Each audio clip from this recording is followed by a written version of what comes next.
The topic of today's video is how to fix this item is not available in your country in the Google Play Store. So the first thing that we want to do is obviously go into Google Play, and then we want to go to the top right and click on the profile icon. From here we want to click on payments and subscriptions, and then we want to click on payment methods.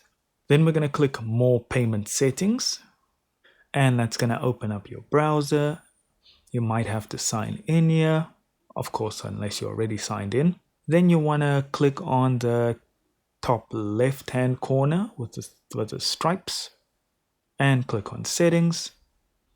And then we're going to go scroll down till we see country or region and click on the pencil icon or pen icon, I don't know.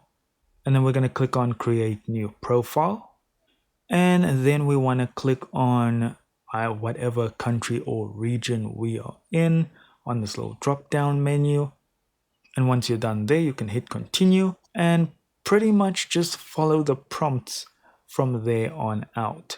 And that's how easy it is, guys. Thank you so much for watching. Do consider liking and subscribing, and I'll see you in the next video.